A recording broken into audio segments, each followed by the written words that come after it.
Only two things can get you through this, man. That's patience and persistence. We all aspire, we all have the same emotions. You know, no matter who you are, where you're from, we all have the same emotions. You know, we all want to be successful. You know, we all have the same fears of failure. We all have feelings of abandonment. We all, you know, want love. You have to have such a strong belief in yourself that you can quiet out all the outside noise, because you're gonna need that on every step of the way. You know, there are people that are projecting their fears and their shortcomings and failures on you. And you have to be very careful, you know, with that. People telling you can't do that. Why can't I? You know, because they may have tried, or they don't believe that they can do it. And it's not really about you, it's about what they feel and their fear inside. So you have to be strong enough and resilient to believe in whatever it is you're trying to do. Every human being has genius level talent. There are no chosen one. God is giving every single person genius level talent. You just have to find what it is that you're great at and then tap into it. First of all, I'm always, I'm constantly curious and always trying to evolve as a human being, right? That's one thing, trying to learn myself and learn my faults and learn the things I don't like and learn, you know, whatever insecurities that we have as human beings. People look at you strange saying you changed, like you worked that hard to stay the same, like you're doing all this for a reason. And what happens most of the time, people change. People change around you because they start treating you different because of your success. So you are changing. You don't change who you are, the core of who you are, the things you believe, the things you love, and the things you die for, and your principles. You don't change that, but you're gonna change who you are. You're gonna change, you know, you can't do the same things. You can't hang on the corner. Some people may not be comfortable with that. I'm not really concerned with noise because I'm playing for a long game. I see 10 years down the road. Every now and again, I step outside of myself and I just look at my life objectively. Sometimes I find myself saying, who is that dude right there? Like, if you'd have told me 20 years ago that my life would be like this, I'm not sure I would have believed you. I heard people say I'm the luckiest man on the planet. I like to think I stay ready. A wise man once told me luck isn't some mystical energy that dances around the universe, randomly bestowing people with satisfaction and joy. You create your own luck. My uncle, he was telling me, like, my uncle said I never sold 1 million records. I sold 1 million records like 1 million times. Are you crazy? How you gonna do that? How? You know, I'm sure there's things that I do now that he can't believe that I was able to accomplish. He couldn't even see it at the time. So he was just projecting, putting his fears on me.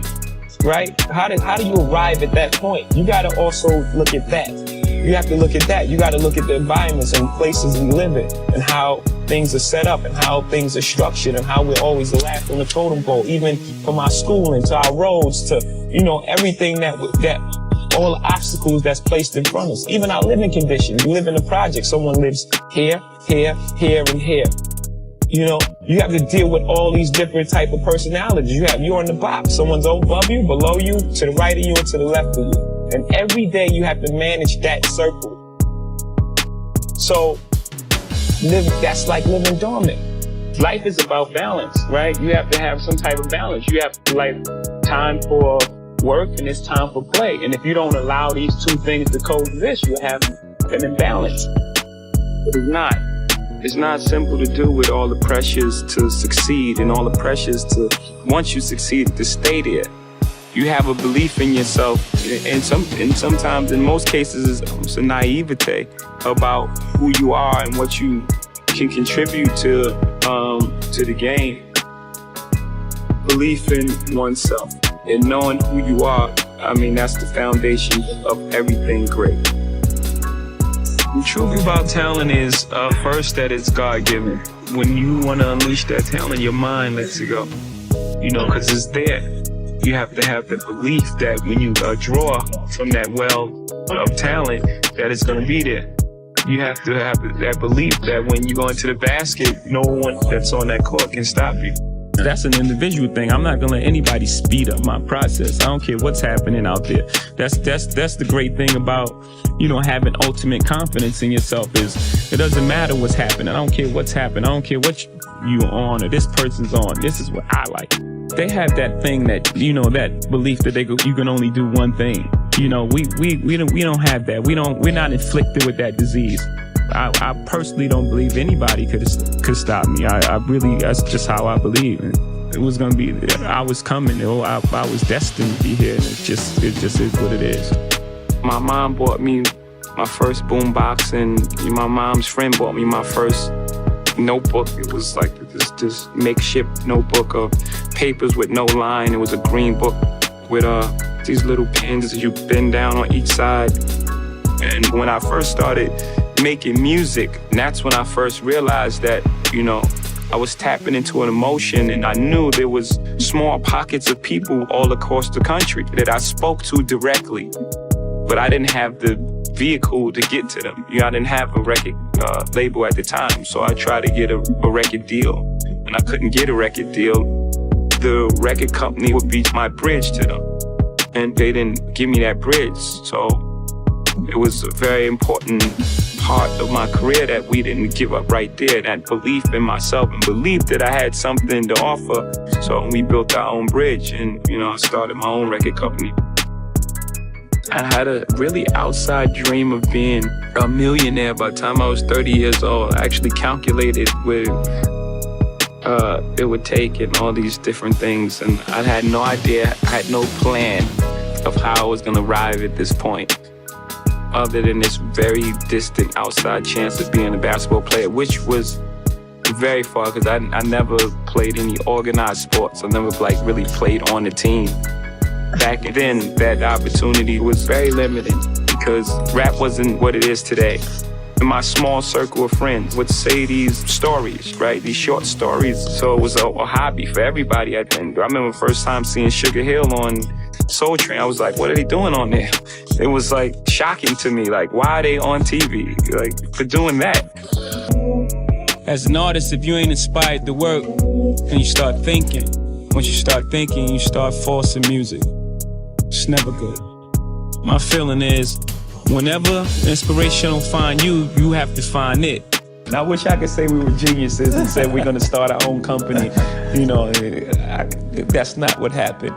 You know, in the beginning, we went to every single label, and every single label shut their door on us. The genius thing that we did was we didn't give up. We didn't say, because these guys, you know, we use that what do they know approach. You know, we didn't give up at that point. I think that, you know, that was the genius thing we did. We started selling our own CDs, and we built our own buzz, and then the record company came back to us. So now we had a different negotiation.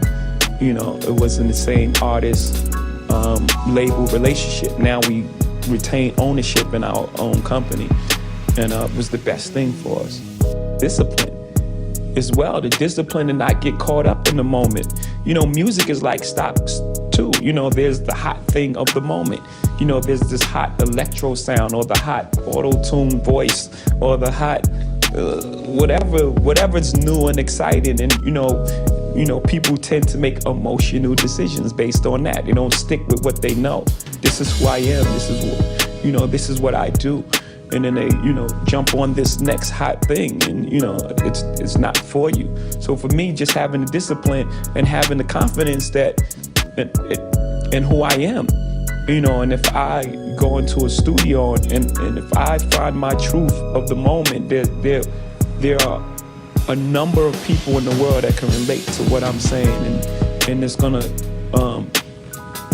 buy into what I'm doing. You know, not because it's the new thing of the moment, but because it's my genuine emotions. It's how I feel. It's how I articulate the world. He just affirmed to me that instincts is really important in business.